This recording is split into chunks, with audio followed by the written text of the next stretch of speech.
In 1914, a British woman sitting at a desk in London drew a line on a map, and with that single stroke of a pen, over 250 distinct peoples, speaking different languages, worshiping different gods, governed by different laws, were told, "You are now one country." She didn't ask them. She didn't consult them. Her name was Flora Shaw. And the country she named, Nigeria, would spend the next century bleeding from that wound. Britain's presence in Nigeria didn't begin with guns. It began with trade. By the early 1800s, British merchants were deep in the Niger Delta, exchanging goods, and before abolition, enslaved human beings. When the slave trade was outlawed, they pivoted to palm oil, tin, and groundnuts. Commerce was the foot in the door. Control was always the destination. By 1861, Britain had seized Lagos. By 1900, the Royal Niger Company, a private corporation, had been granted authority to govern an entire region. Let that sink in. A profit-driven company, with its own army collecting taxes from Africans who never consented to its existence. In 1914, Lord Frederick Lugard formally amalgamated the northern and southern protectorates into one colony.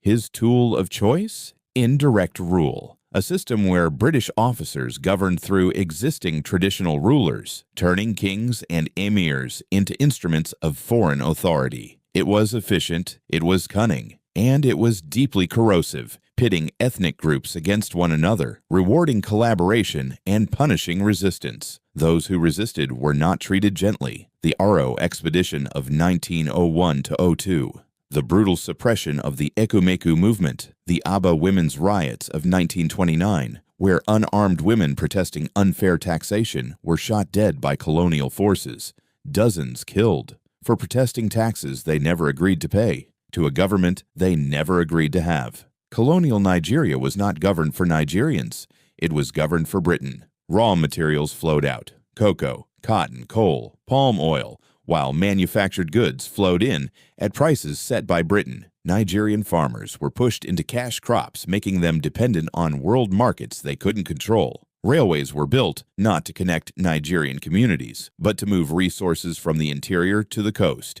and onto British ships. Meanwhile, education was rationed, healthcare was minimal, political power was non-existent. A people with rich, centuries-old civilizations, the Benin Kingdom, the Oyo Empire, the Sokoto Caliphate, were told they were primitive, that they needed to be civilized. The arrogance was staggering, the damage lasting. On October 1st, 1960, Nigeria gained independence. The Union Jack came down. The green and white went up. The crowds cheered. But what Britain left behind was a nation whose borders ignored ethnicity, whose institutions were built for extraction, and whose regional tensions had been deliberately inflamed for decades. The Nigerian Civil War, the Biafran War, would erupt just 7 years later. Between 1 and 3 million people died, many from starvation. The fault lines, drawn in colonial offices, the wounds, opened by colonial policy. British colonial rule in Nigeria lasted roughly 60 years, but its shadow is longer than that. Every conversation about corruption, about ethnic tension, about oil wealth and poverty existing side by side, that conversation has a colonial chapter. Nigeria is a giant, in population, in culture, in spirit, but it has spent its independence climbing out of a hole it did not dig for itself. That is the story colonialism left behind, not just in textbooks, in the lived reality of over 200 million people today.